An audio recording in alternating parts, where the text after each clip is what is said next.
जोपर्यंत तुमच्या घरामध्ये तुमची पत्नी आहे ना, तोपर्यंत तुम्हाला घरामध्ये मान सन्मान आहे. जोपर्यंत तुमची सहचारणी आहे, तोपर्यंत तुमच्या हातामध्ये तुम्हाला तुमचा चहा पिण्याचा टाइम होण्याच्या आत तुमच्या हातामध्ये चहाचा कप आहे. तुम्ही कामावून घरी येण्याच्या आत तुमच्यासाठी घरी गरम गरम भाजी भाकर तयार आहे. पण ज्या दिवशी तुमची बायको हे जगाचा निरोप घेईल ना, तुमची बायको हे जग सोडून जाईल ना, त्या दिवशी तुम्हाला मिळणारी गरम भाकर आणि तुमच्या हातामध्ये गरम गरम मिळणारा चहा कधी थंड होऊन तुमच्या हातामध्ये येईल हे तुम्हालाही सांगता येणार नाही. दादा लक्षात ठेवा, मी नेहमी सांगत असतो, एक सुंदर असा परिवार होता. मायबापानं आयुष्यभर कष्ट केले आणि मुलांना योग्य रीतीने शिकवलं, उच्च पदावर बसवलं. 3 मुलं, पण काही कमी पडू दिले नाही तिघांना. सुंदर असं शिक्षण केलं, मस्तपैकी तिघांचं लग्न लावून दिलं मायबापाने. आणि नोकरीसाठी तिन्ही मुलं गाव सोडून शहराच्या ठिकाणी जाऊन राहू लागले. आता मायबापाच्या मनामध्ये होतं आपण आता गावाकडे राहू, जी काही शेती आहे त्या शेतीमधून जे काही धान्य पिकल त्याच्यावर आपला उदरनिर्वाह करू आणि मस्तपैकी जीवन त्या ठिकाणी आपलं जगू, असं मस्त मनामध्ये होतं. कारण लेकरांचं सगळं योग्य रीतीने लावून दिलं होतं. माणसाला त्या ठिकाणी संसारामध्ये चिंता असते ती आपल्या लेकरांची, आपल्या लेकरांचं भलं व्हावं, आपल्या लेकरं चांगली नोकरी मिळावी.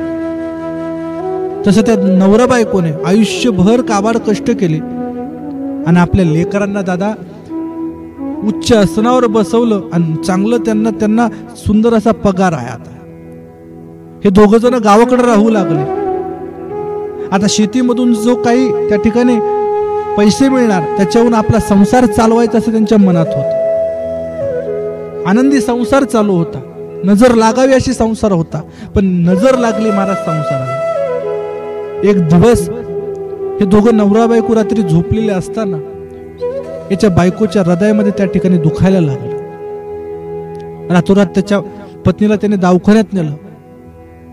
डॉक्टरांनी सांगितलं हिला कॅन्सर आहे.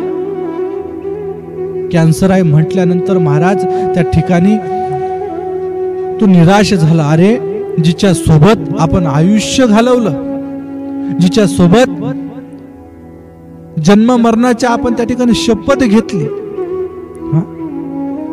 तिला कॅन्सर आहे, ती आपल्याला सोडून जाणार आहे. महाराज डोळ्यामध्ये धारा लागल्या. बायकोला घेतलं आणि घरी निघून गेला.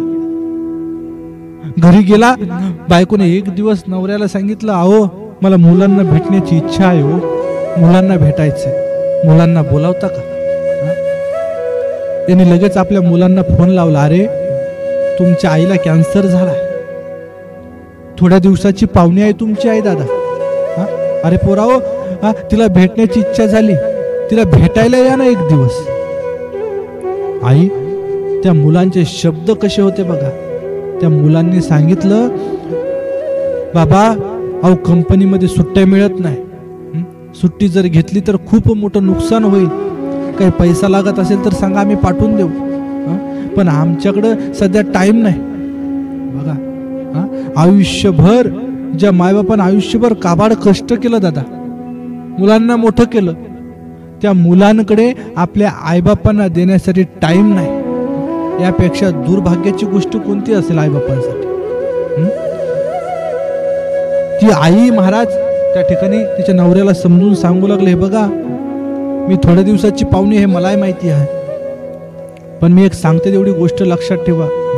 मी गेल्यानंतर जी काही इस्टेट आहे ना ती तुमच्या नावावर ठेवा, मुलांच्या नावावर काही करू नका, मुलांच्या हातामध्ये सत्ता देऊ नका. हे आत्ताच आपल्याकडे बघत नाही, मी गेल्यानंतर तुमच्याकडे बघतील याची मला शंका वाटते. त्यावेळेस मला तिच्या नवऱ्याने सांगितलं, अगं कशाला काळजी करते, मुलं आपली आहे. तिने सांगितलं, मुलं आपली आहे खरं आहे हो, पण त्यांच्या ज्या बायका आहे त्यांचं काही सांगता येत नाही. त्यांनी सांगितलं, अहो काळजी करू नको तू, मी सगळं काही व्यवस्थित करेल. काही दिवसानंतर महाराज एक रात्र अशी आली, त्या रात्री पुन्हा महाराज याच्या बायकोच्या हृदयामध्ये दुखायला लागलं.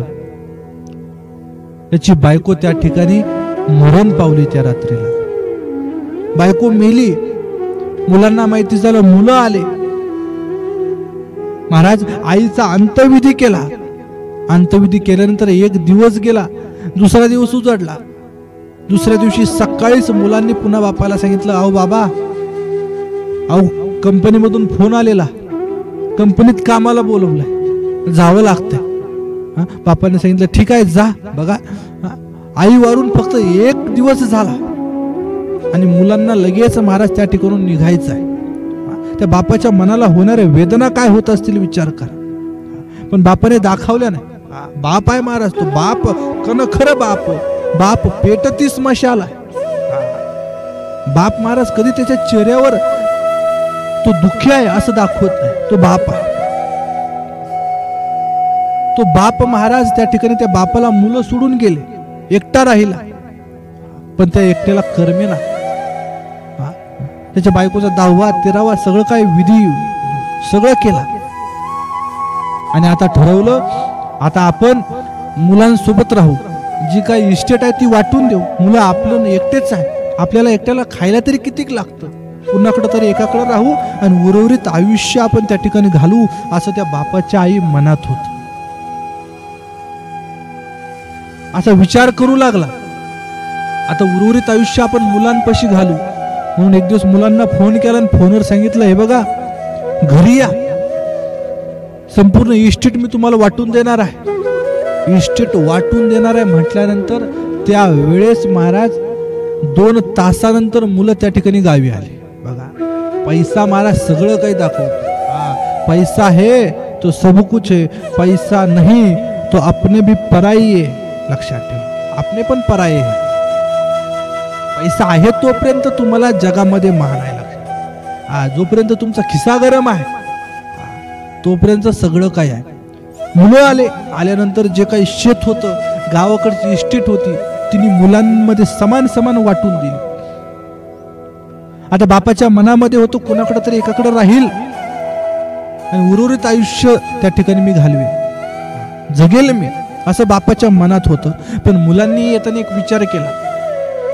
मुलांनी ठरवलं, आता बापाला आपण सोबत घेऊन जाऊ. इथं काय राहिलं, पहिल्या महिन्यामध्ये बाप पहिल्या मोठ्या मुलाकडे राहील, दुसऱ्या महिन्यामध्ये मधल्याकडे राहील आणि तिसऱ्या महिन्यामध्ये लहान्याकडे राहील. असं बापाचे 3 हिस्से केले. बापाला वाईट वाटलं, अरे आपण फक्त इस्टेटीचे हिस्से केले, पण या मुलांनी तर आपलेच हिस्से केले रे, आपलेच हिस्से केले. पण मुलांनी सांगितलं, बाबा अहो आम्हाला प्रत्येकाला वाटतं तुम्ही आमच्याकडे राहावं. बापाला वाटलं कदाचित असं मुलांना वाटत असेल, आपल्याकडे राहावं. म्हणून बाप मोठ्या मुलाकडे राहण्यासाठी गेला. 1 महिनाभर मोठ्या मुलाकडे राहिला. महिन्याचा शेवटचा दिवस आला, शेवटची तारीख आली की बापानं पिशवी उचलावं आणि पुन्हा दुसऱ्याकडे जावं. पुन्हा महिन्याची शेवटची तारीख आली की तिसऱ्याकडे जावं. पण याच्यामध्ये महाराज त्या बापाची फरफट व्हायला लागली.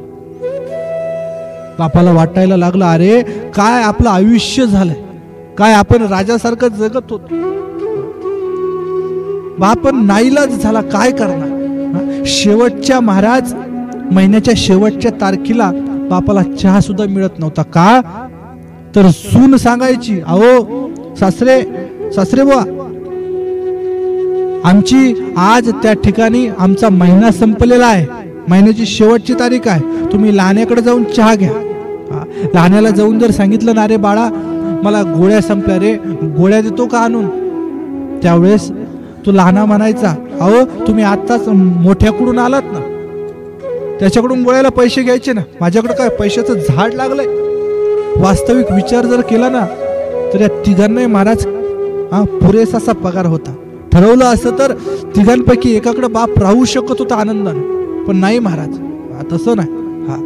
खर्च कोण घेईल हा विचार करायचा. त्या बापाला महिन्याच्या शेवटच्या तारखेला चहा नाही, नाश्ता नाही, जेवण नाही. तसंच त्या बापाने पिशवी उचलायची, खांद्यावर टाकायची आणि निघायचा बाप दुसऱ्याच्या घरी.